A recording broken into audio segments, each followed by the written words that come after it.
Hello, everybody, and welcome to the first in this new academic year of our webinar series, the AI Educator webinar series. It's great to be back, and back just a few weeks after we had our summit, our Back to School AI Summit. We had 4 days, if you were with us, of kind of non-stop just inspiration, really. And thank you so much for all the feedback that we've had for that. You can go and check out the recordings of them on our YouTube channel. So if you head over to the AI Educator YouTube channel, you will see all the recordings and you can catch up with that. If you also are not a member or a subscriber to our newsletter, you can go over to the aieducator.io and you will get the newsletter every week, also updates and opportunities to contribute and to be part of our writings and our events into the future. Okay. At the summit a few weeks ago, one of the standout sessions was by ThingLink. Now, I had a lot of feedback from people who really liked that session. And we had Louise Jones from ThingLink came and joined us and talked us through some of the amazing things that ThingLink can do with immersive learning experiences and some of the amazing things they have included in there recently with artificial intelligence as well. I know many of you will be big fans of ThingLink and have been for a while and seen their journey unfold over the years. Some of you will be new to this, but this webinar is going to be for everybody. And we've got Louise joining us again very soon. But first we have got Ulla, who is the CEO, who is going to join us and kind of give us a bit of an insight into ThingLink. If you want to go check out ThingLink while we are talking to Ulla, and then when we dive deep into the practicalities and look at some of how this tool works, then you can go to thinglink.com/edu, and I will also change the QR code in the top right-hand corner, which will now take you to that same address. And let's kick things off. I'm going to bring Ulla in. Ulla, great to see you. Great to see you as well. Thank you so much for the invitation. No, it's brilliant. I have one comment to my introduction, or one addition to my introduction, may I? Of course, go for it. I am also the founder of ThingLink, and I want to mention that because there are very few, especially female founders in EdTech. And so it's always great to mention that there are many really great female founders as well, and there should be more. So yeah, that's my absolutely. addition. Oh, it's amazing. And also, you joining us from Finland today, which is great. Are you? Because I'm in the UK. We'll have a lot of people in the US as well. Are you an hour or 2 hours ahead of us? I can never remember. We are 2 hours ahead of you, yes, and 10 hours ahead of California. I lived 10 years in California as well, so recently relocated back to Finland. So I feel like part of me is still there. And I've also studied in the UK, so part of me is in the UK as well. So I feel like a multinational. Yeah, you're bridging the whole audience here today.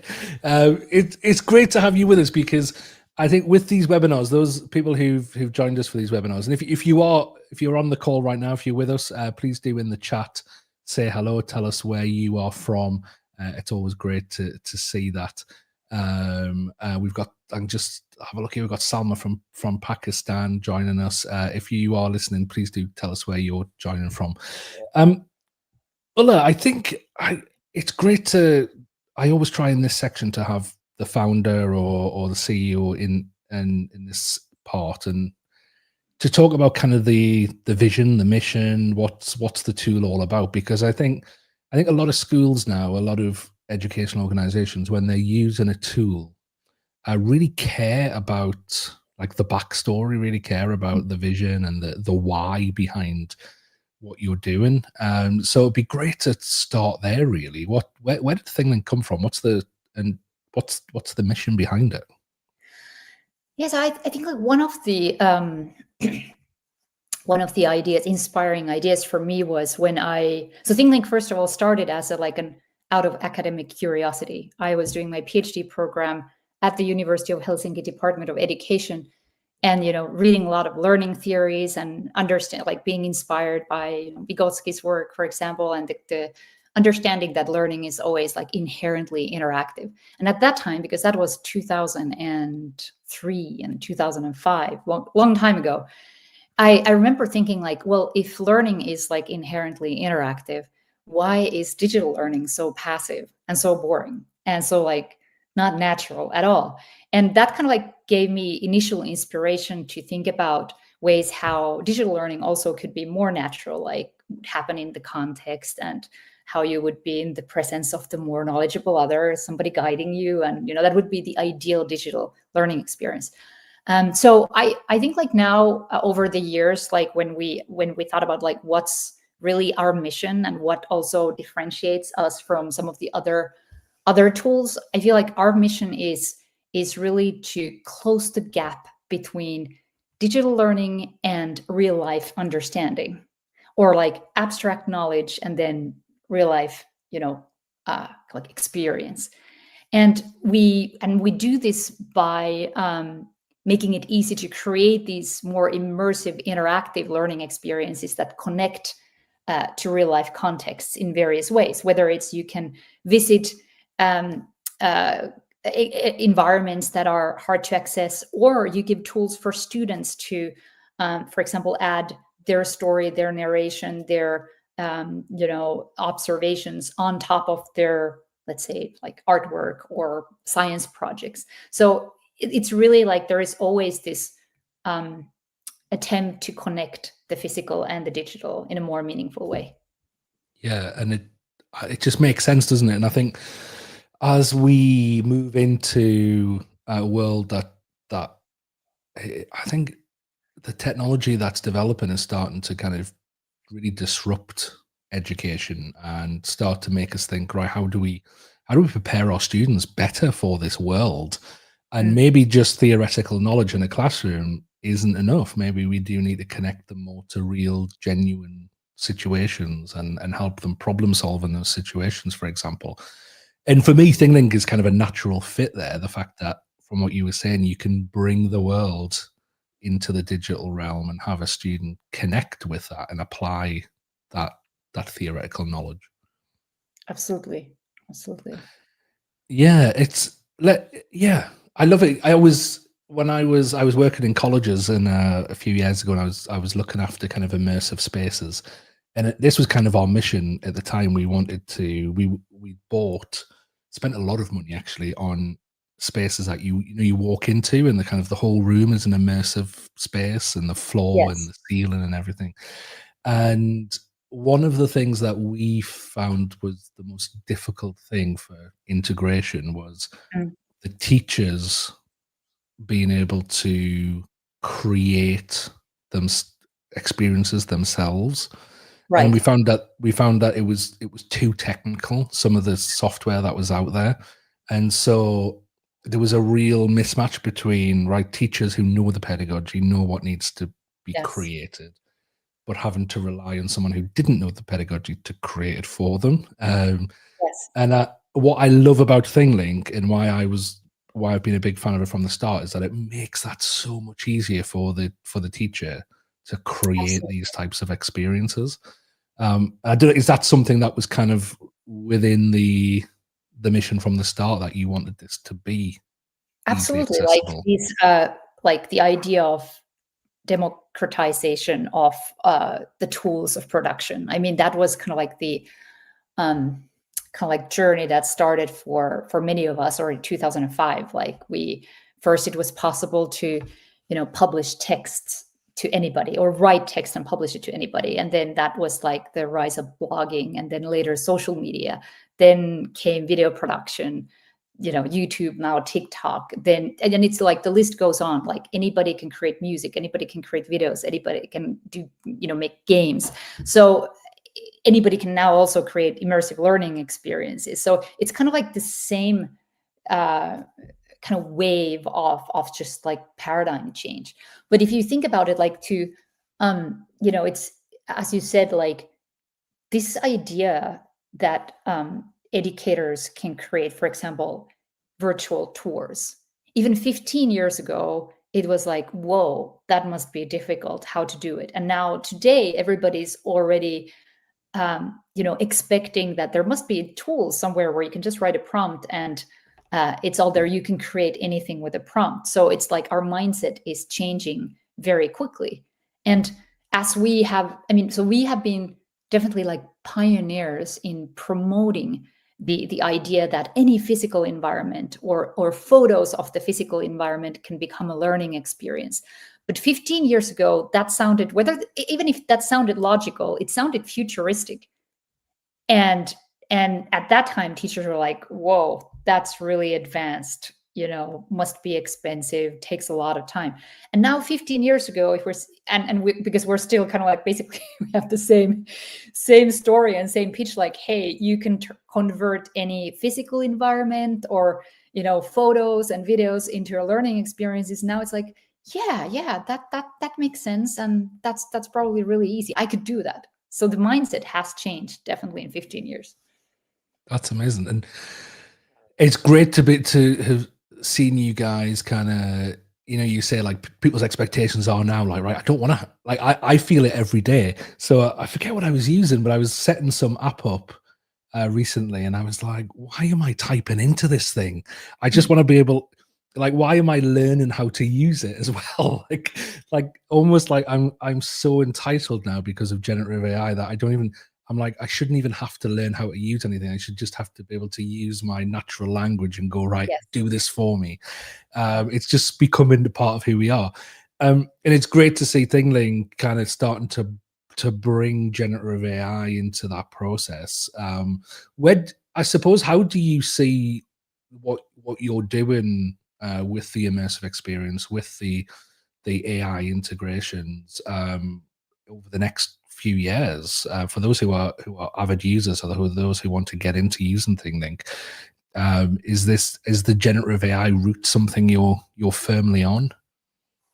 Absolutely, and I'd say that generative AI for us, the same way that for educators, it's a tool that we can do our job better, right? So as our goal is to develop easy to use tools for immersive learning content creation, so AI helps us to offer better tools that allow our users, educators in this case, create these experiences faster and just like make them more interesting and engaging. And so that's how we are. So we initially, when we started applying AI to ThingLink, we were thinking about the creation and the planning experience, that how can we make learning design easier? How can we help teachers save time? So we have a lot of different kinds of AI applications. From we're helping to create the structure for the learning experience with AI. You can upload a PDF to ThingLink and it suggests a structure for let's say a learning scenario, or you can use AI to generate these hotspots as well, for prototyping if you want, and then you can edit them yourself, or so these little things. But then going forward, we're also going to start using AI to improve the learning experience. So if you build a scenario, then I'd say probably in the beginning of next year at the latest, we're going to offer some tools where the learner can also converse about the topic with AI during the scenario learning experience, right? So it goes from, in our case, it goes from using AI to make the creation easier, to also then enhancing the learning experience and make that also more natural. That's brilliant. And I can kind of feel people watching this going, can we see it? Can we see what this is like? What ThingLink does? And I'm just wondering, should we pull it in and show people some of what ThingLink can do? So I'm going to bring in Louise's screen. There we go. I don't know if you want to kind of talk us through some of these, Ulla. It would be great, Louise, if you want to bring in Louise, because we could show exactly what I was saying now. We could show a couple of examples of these three, like how we help creating tags, how we help the, save time in learning design. So it's best to show it in practice. Go, take it away. That would be great. Louise, thanks for joining us. Thank many you. people will recognize you from the summit, joining us from the Highlands of Scotland. Over to you. We can't wait to see it. Lovely. So I thought it'd be good to start with ThingLink in its simplest form. And Ulla's already alluded to making images interactive, making 360 media interactive. But where you put the hotspots is actually of importance as well. So I'm just going to show you that here I've got this growth sequence, and you can see that this tag here is flashing. And when I click on that, this is the combination of a video and some text here.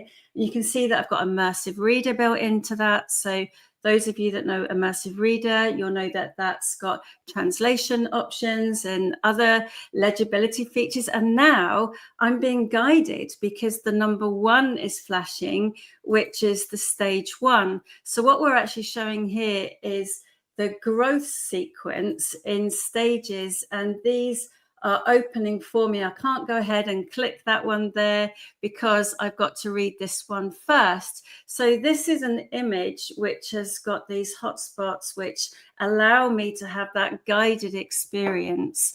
And these tags are simply text and media tags. So then, of course, you can progress on to something, and this is quite fancy, Dan, because this is your original Finch house that you created with ThingLink to show an artistic impression of what your imagination is of the book To Kill a Mockingbird. And here you've got the Finch house, the Finch residence. And when you click on the tag here, different types of icons. Well, howdy there. I'm Jean-Louise, but folks around here just call me Scout. I reckon you're here to pay us a visit at the old Finch residence. And that was just fantastic, Dan, because what you were able to do is to show a really nice way in which educators could use ThingLink with an AI generated background from a prompt that enabled you to add these. And then, of course, with the transit tag, you can transit into another 360 image, which is how you create those virtual tours. And we've actually gone into the courthouse scene there. So what I've shown you there are 2 different types of images. But what I really love and what we're seeing a lot of at the moment is people combining their 360 images, which are real world experiences.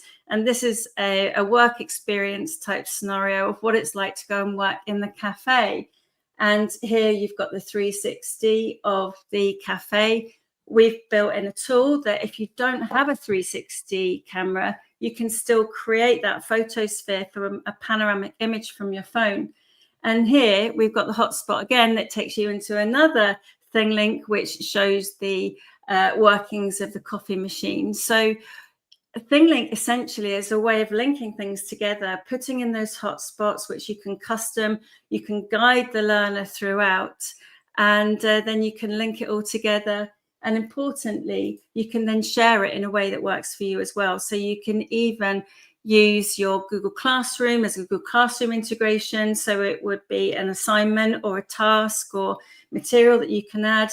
You can embed it onto your website. You can even view it in VR. So it's going to work with the VR headsets as well. But one thing that I did share, which I really, really love, and this is just a photo rather than the image that I created, and that's when you bring in young people's voices.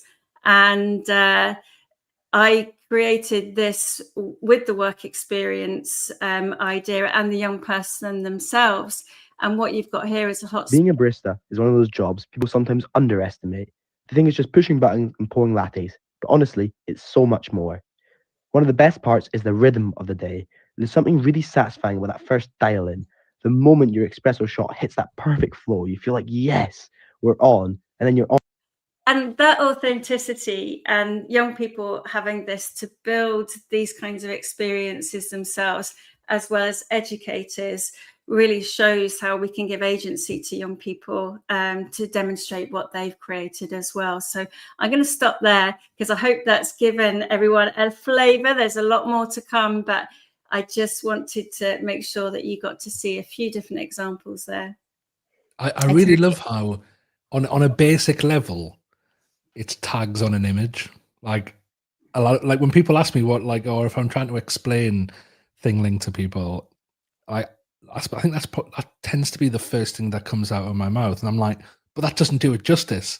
It's like, it's like that simple functionality paired with imagination is where things really take off.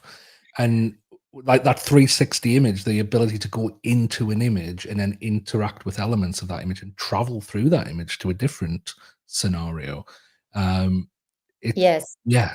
Yeah, and then the hotspots that you see, they actually have a key function as what they do. They're one form of guiding the learning experience, right? It's because that's one of the things that we've tried to build in various ways, that you can build guided learning experiences. And the function of the hotspots is that it actually guides your attention.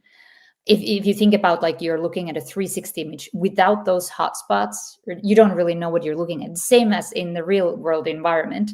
If you don't have any guidance and, like cues, like where you should be looking and what you should be looking at, it's not the, it's the same kind of learning experience. So that's the key function of the hotspots, is the basic level of guidance that you can give to your learners. Yeah. I like then there are others, of course, like as Louise said, like in those hotspots, an additional guidance is you can add your voice, for example, or any different kind of a narration. Well, I think that's where the richness comes from, isn't it? That the fact that you've enabled so many different types of media to be able to go into that hotspot, and even assessment. I was using this the other day. In fact, I was in Baltimore in the United States, and I was doing an immersive AI workshop with some teachers, and we were creating scenarios, and they couldn't go through to the next scenario without answering a question. And it was a really neat way to kind of build in assessment and be able to gamify it. So it's almost like they couldn't go to the next level without understanding the main point from the scenario they were in. So there's so many things you can do with this. Absolutely. And as you mentioned, assessment, and having read your previous newsletter, which was great, by the way, you mentioned about what's the future of assessment, and what are the new elements we're going to see in assessment. And the third point you mentioned was that there is going to be some kind of performative element, right? That it's not only that you generate a text or even anything like visual, but there is also some kind of presentation, for example. But these, for example, adding your own narration on top of your work, it's the performative element that can be, in the future, like a default part of an assessment. Yeah, and promotes that meta-analysis, that deeper reflection when you're doing something like that. Sorry, Louisa. I just have another example that I was it just really spoke to me when you were talking there. And it's an example which is I'm just going to pull it up on my screen. Everyone can have these examples, by the way, because they were on my slides that I used for the AI Summit. And I've made sure that the slides have been updated. So if you want to send these slides out to everybody, there's lots of links and information in there. But this one, for example, is a 360 image that's been taken of the foyer of the school. And it's an art exhibition which has been put together by the students. But what I really love about this is that if you click on the image here, you can see that this is the students' work.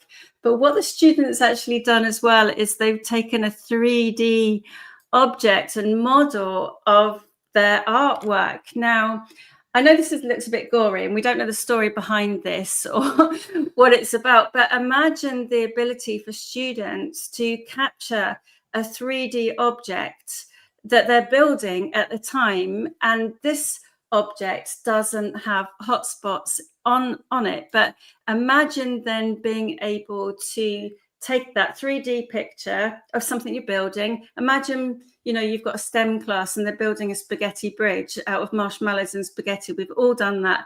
And you take the 3D scans or captures, annotate your working, and then you take it again and you actually show that progression. And you're 100% right, Dan, because when it comes to metacognition, the ability to contrast and reflect between older and newer versions of the same object as you're building it means you're naturally engaging in that reflection. And I just love this because, this is students' work that they can be hugely proud of. It can be shared out with anyone just with that link. But also, that exhibition is going to be taken down at some point, and some photos might be nice, but a 360 interactive memory of that exhibition is going to stay with that students. And what we're all about, and what education is all about, is creating those memorable moments of impact. And for those students who created this exhibition, that memory is going to stay with them for a very long time. Actually, that reminds one of the early goals that I had. This had to do with cultural preservation and working with the museums and heritage sector as well. I was thinking that wouldn't it be just great to build a really easy way to add audio narration and expert narration on top of objects? But the same applies with just from the parent point of view. I also have 3 kids, and every spring they come home with their drawings, and you're like, oh, such great drawings. Should I put them in the box or the wall? And how great it is that you can, and many schools already do this, that they add the student narration about their artwork on top of it. So they have this digital, kind of portfolio in the end of the year, and you just keep adding your work. And then later on, you can go back 5 years, 10 years even, and hear their voice as they explain the drawings and what they were thinking. That's incredibly touching. And it's kind of really a new kind of portfolio that schools can be creating, and so valuable to have the authentic voice on top of it.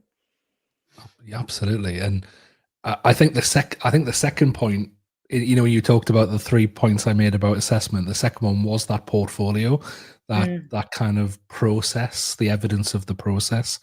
And I think as the world becomes more entrenched in artificial intelligence, I think employers are going to be looking for that experience more and more, rather than what do you know. They're going to be looking at, well, what can you do? What are you capable of?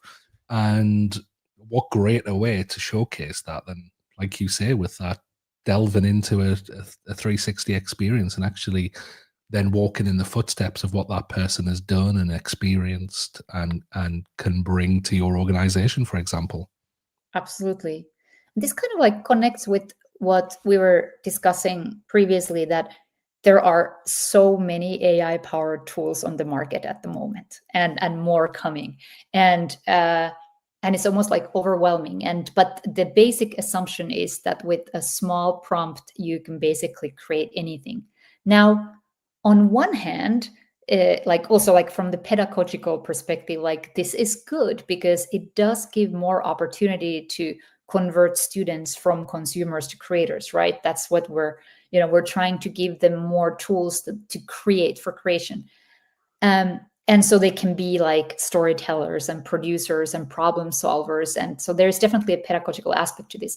But that said, it's still, as we've seen, it's still good to, instead of complete free form exploration, it's good to put some kind of structure there in this exploration. And I think that the what Louise, the example you were showing, Dan's example, the How to Kill a Mockingbird, that's a great example of how you can put structure into exploring generative AI, for example, because there you're saying, choose a piece of classical literature and create an escape room of that piece of literature, for example, or create a point and click game of that book. And so it's like a modern essay, like a visual essay experience that you create. But that's a great way to, give structure for the new tool exploration. Because otherwise it's like you're asking students, you're basically saying like, hey, go and cook yourself a healthy meal, but then you're opening a door to a candy store. So how is that going to work for you? Yeah.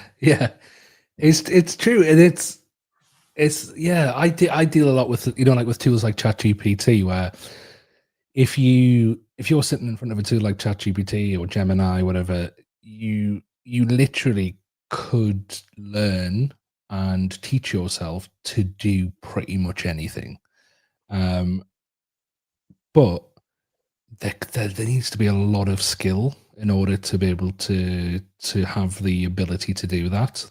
That kind of pre-existing skill, that pre-existing curiosity, how to ask questions in the right way, how to dialogue, how to evaluate, how to apply.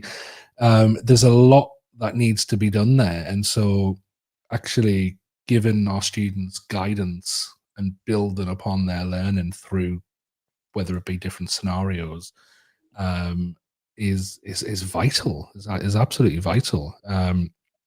I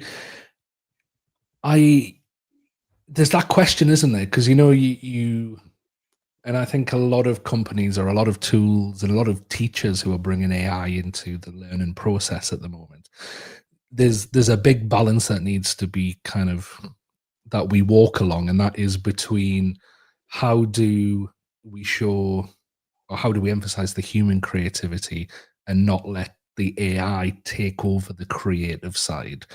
Is that like a concern for you guys with ThingLink? And because I know you bring some amazing tools in that will create that scenario for you, or using the Skybox integration there.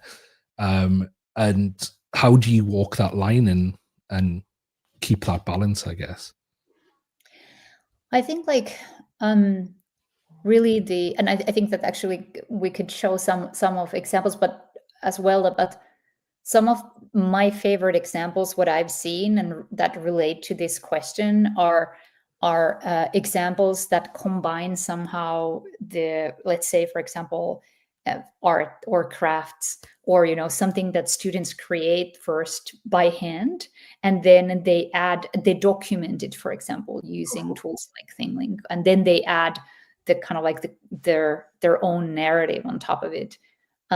This is a wonderful, and we've seen a lot of these shoebox projects. I'm sure that you do this everywhere in the world, but where students actually create, let's say, like a historical setting, or maybe this is a house of Frida Kahlo, right, Louise? And then they start putting elements and they build a story, or maybe they build a game or something. But this is, in any case, like it's a wonderful example of creativity on many levels. And so, and again, I think this comes back to also the kind of like, if we have a concern that students are using AI just to, fake their learning and fake, homework, then maybe the problem is not really the tool use, but the problem is what is the assessment, to your point, right? So the assessment needs to have other elements than just the end product that can be a text or something visual. It has to have the process element. It has to have the performative element or presentation element. So I think that's really like, if we're concerned about it, like maybe then we have to look at the assessment. But so that was like a one point of, like, Louise, do you want to add to that? Yeah, I think that in this example, just so that everyone can understand the background to it. So this is actually a diorama that the students made. So this could be inside a cardboard box or a shoebox, and it's all in the style of Frida Kahlo. And it's in French speaking. So the students had the agency to build this however they wanted, and there's a number of different artists that each student's chosen, but the thought that this student's going to be the next creator of an immersive experience, like you see as you walk along Oxford Street, and you could walk in and see Monet or Van Gogh. This is my all-time favorite ThingLink. And as Ulla said, it's about, it's not just about generating things, it's about creating a different type of experience from something that you've already done. And we've seen examples like this, which is the shoebox project. Who doesn't love a shoebox project? And this is going back, you can see now, this is over 4 years old. But what the students been able to do here is to demonstrate their working, how they've built the lamp here. There's also one about the LED circuit that they've built. So what we're actually seeing now is the technology is elevating everyday tasks that teachers are doing in the classroom, but they're elevating them so that they are culturally and contextually relevant for learners today.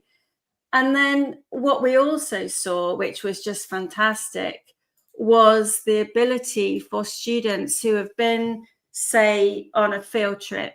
So instead of going on your field trip and then coming back and writing your jotter about what you did on your field trip, why not prepare your students for the fact that they're going to create a virtual field trip of what they've actually gone to see? And this has been evaluated by Stanford University, and the links are in the deck, Dan. And they found that this actually elevated that learning experience because students are handling different types of media. They might be using their phone to capture the panoramic images, recording their voice. So the ability to catalog the digital artifacts that they're creating, but then also they've got a living artifact. Come with us on a virtual field trip to the Black Lake. And you can hear they captured their videos. There's lots of different tags about the research that they've done. And you can hear the student's voice within that. So that's another way of being able to bring student agency and students' existing kind of projects to life. I do just want to mention, because there's a question in the chat about accessibility as well. And I'm just going to click back to this one. So what you'll see at the bottom, this is for Christopher Dobson, is that there is actually an accessibility button, which is at the bottom, which opens up that ThingLink into a web page, which has got all of the different accessibility features, including the ability to use screen readers, tag through the different types of media that you saw there as well. And there's also an ability for translation on every scene as well. So ThingLink has really taken accessibility to a new level, and we've worked with the University of Edinburgh, for example, and have regular check-ins with them so that we're making sure that we're fulfilling our functions. But there's also accessibility by design and the way that you do design your ThingLink for students. And for example, this student here that's created, you know, the 360 can also learn about accessibility functions by the way that they have learned using Immersive Reader and the way that they present and make sure that everyone can understand and also engage with what they've created. And we saw schools that use this for creating visual resumes, and part of your visual resume, which was then a multimedia resume, you could share it out by link, but students had to learn that they were doing themselves a disservice by sending up a PDF if someone couldn't read that. Actually, by sharing a multimedia resume that's multimodal as well, and their voice, and it's got translation features, that's going to get them a lot further along the way than just presenting a PDF and assuming that person has that language. So there's lots of accessibility in terms of default features, learning about the features, and then by design as well. Absolutely, and something that I should mention, this is especially one of a teacher from a vocational school told me a couple of weeks ago that you should always mention that if you create an immersive experience for an introduction, for example, an introduction to a laboratory, that she said, like, remember always to mention that is then accessible and available in any language, because that's been one of the kind of like challenges that they might need the same materials immediately available in several languages, and that is possible here as well as a feature. But so those are one type of project, and especially in K-12. Also, what I've loved is to see collaborative projects between schools. And there is this one really nice example by one of our certified trainers, Manel Rives in Spain, who coordinated a collaborative project with many schools. Students were creating virtual field trips to their own home village or town, and then they were all combined on a map in Galicia in Spain. So it's really, we saw, Louise, remember the same kind of project during COVID. There was a map of virtual museum tours created from England, right? And then that was shared with schools. So students were able to actually then just take the map and then go and visit different museums. So that was also, it's possible to do these collaborative projects between schools or organizations. Yeah, there was the Vermont Online, the whole state, all the museums in Vermont made sure that. Yes, that's right. That's right.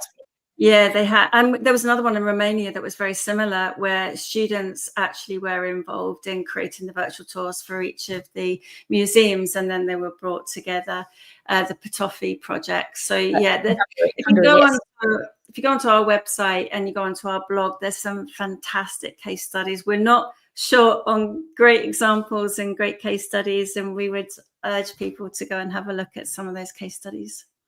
Yeah, Louise, I've put in the chat your slide deck from the summit, which has, I think it has all of these examples in, doesn't it? So it does, yeah.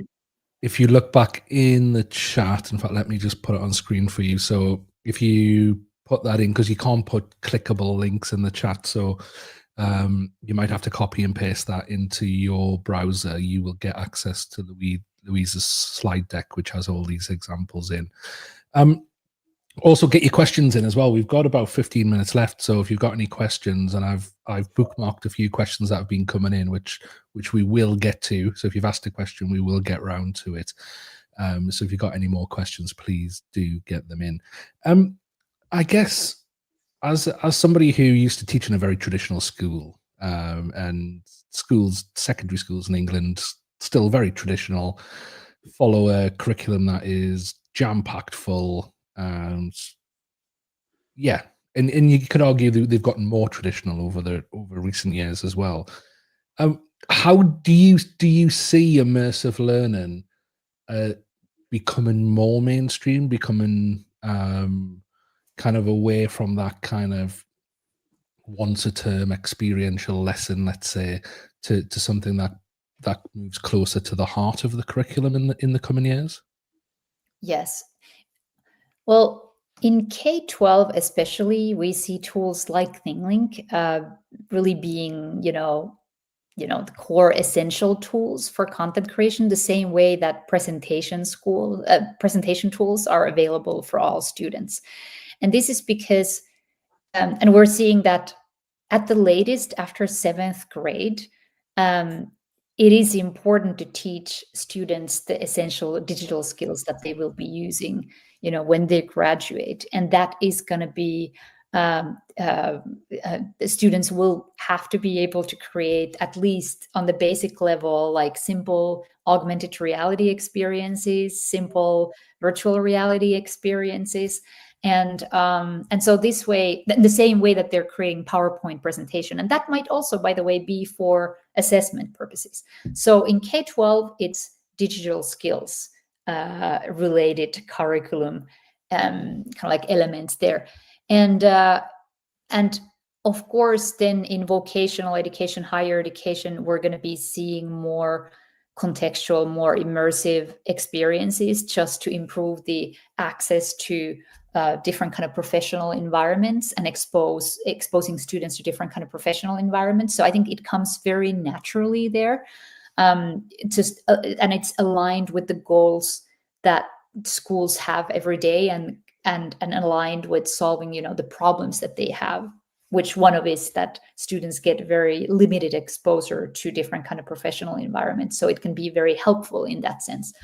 But yes, so we're definitely seeing that. And also what we are seeing is some schools like to invest in headsets, but immersive learning experiences does not necessarily equal VR headsets. It can also be different types of immersive experiences, and just the creation side is one kind of like entry point. The other one is shared immersive experiences. So what we are seeing that many times when the schools have different kind of innovation labs, for example, or just they want to transform classrooms into immersive spaces. Like this is a high school in Finland.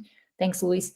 And they have this kind of experience space where that different teachers can book for their classroom, and then students can do presentations here. So this would be a space where they present their immersive field trips that they've created for other students or for their parents.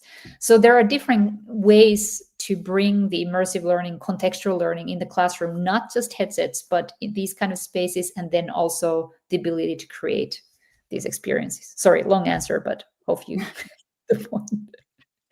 No, and I think if Mark Zuckerberg's right, and he's putting a lot of money on being right, but if he is right, then the next wave of devices is going to be devices that put that extra augmented layer onto reality through glasses. And I know I had a chance to be in San Francisco a few months ago and test out Google's new XR glasses that I think are going to be out next year. And if this does become a mainstream technology or a mainstream way of experience in the world, then augmented reality and a digital layer on life is going to be everywhere. It's everywhere. Yes, absolutely. Yeah. And this is really the point, that we are in the middle of like a paradigm shift from just like staring very small devices all the time or sitting in front of laptops and, typing on keyboards, to different kinds of digital experiences that are more natural, because we can, be reaching with our hands, we can, move around. It's going to be much more healthy for us as well, instead of just like staring those small screens all the time.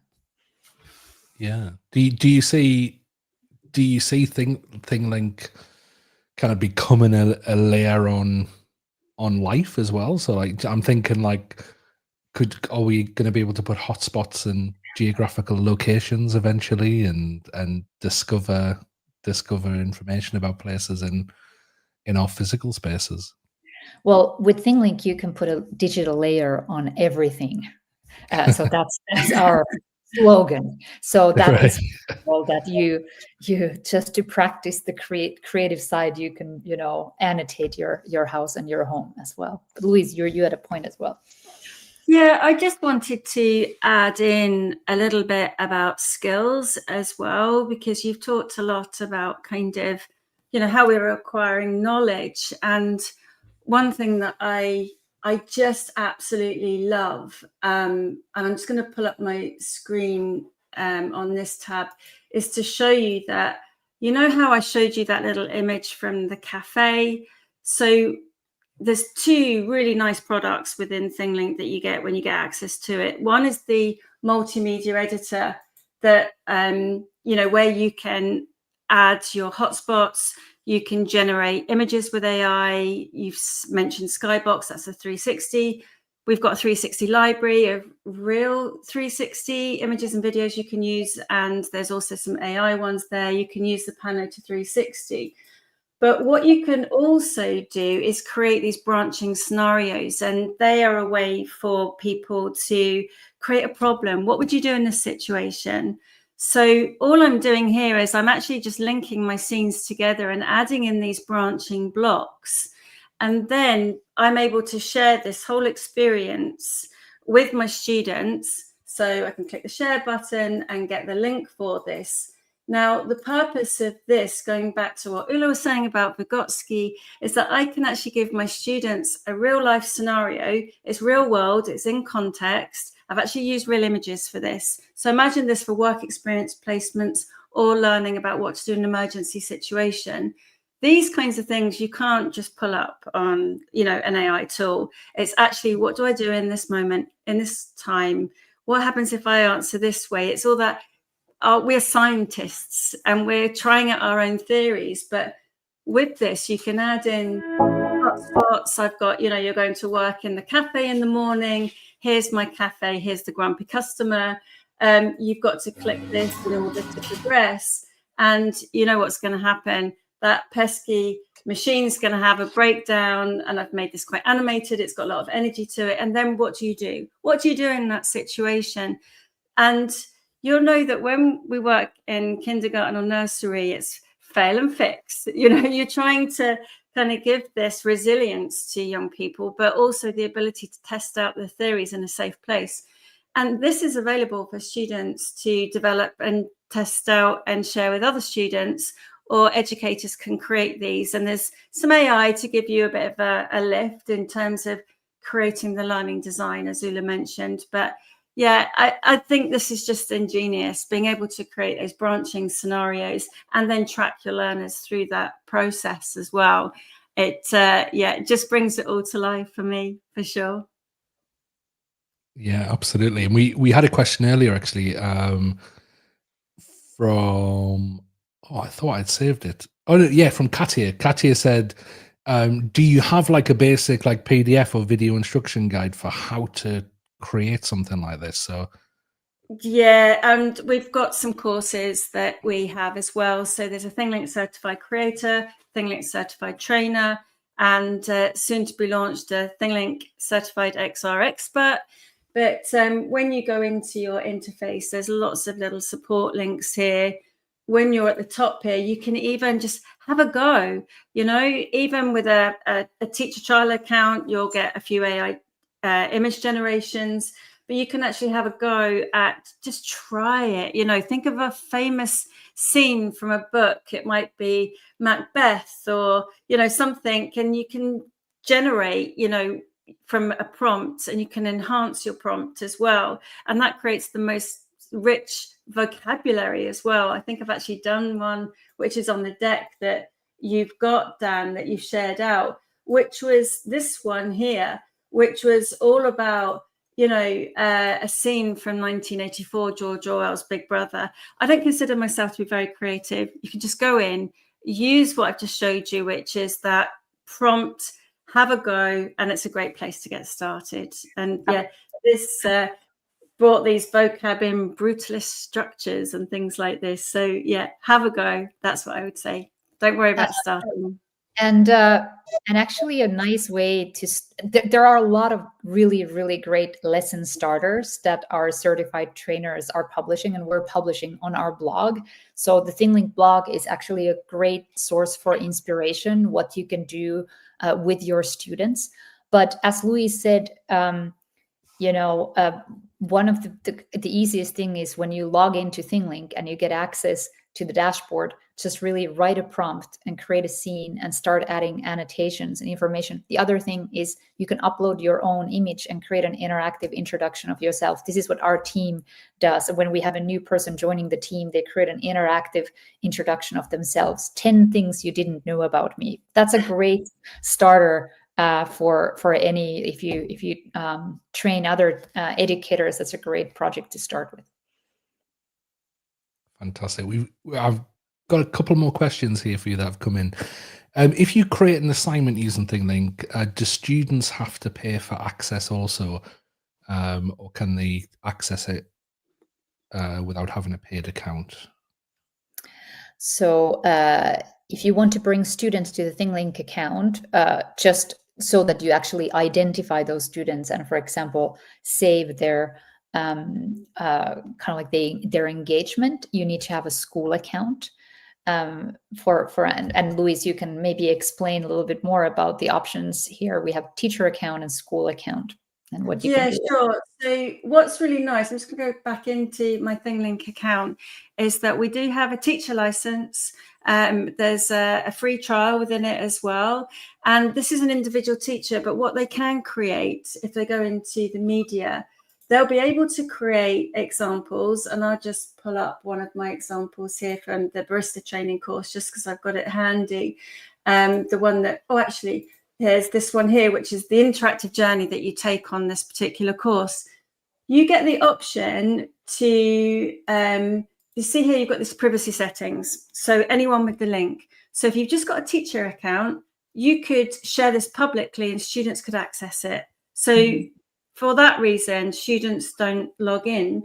But if you wanted it to be for my organization, we've created a walled garden. We've got single sign-on, so students can log in with their Google accounts, their Microsoft accounts. That's like having a school tenancy. So that's part of your bundle. So it's not an individual student kind of fee. They're just part of your school. And there's sort of scales of economy, right from a small school right the way up to a large district as well. But if you just want to get started, you can, of course, use these settings and have anyone with the link. And then you could easily just put that into Google Classroom if you want to start. It's when you actually want to share it internally, or you want your students to have the ability to create as well. So students aren't just consumers, you actually give them a creator account as well. And then, of course, what students and teachers will be able to do, you can see here that when I go back into my account, if you like, you can see that some folders have got little people icons. What that means is I've shared that folder with other teachers, and we can collaborate on creating individual scenes or scenarios together, which is really nice when you can work on something. And yes, so students would need to be part of a school account in order to create. Because of GDPR, we can't hold other students' information without them being part of a school. But also, it's really helpful that if a school's got an account, that it's got, you know, the internal tick, they've done their DPIA, they've done everything, which of course we've got ways in which we can help you to do that DPIA, but then it gives a nice big stamp of approval, and it means that other teachers have that confidence that they can use it as well. So that's why a school account is always better to have, with the single sign-on as well. The nice thing is ThingLink works with your existing infrastructure, so we integrate easily with all the LMSs and for example other creation tools like Canva. So whatever your set of tools is at your school, ThingLink works with most of them, if not in all of them. And like you know, share with Canvas and or share with on other LMS. Fantastic. Yeah, and I think Rachel, I think that answers your previous question there. We're coming to the end. I guess if there's any teachers kind of watching this and still kind of thinking, yeah, I've never done anything like this before.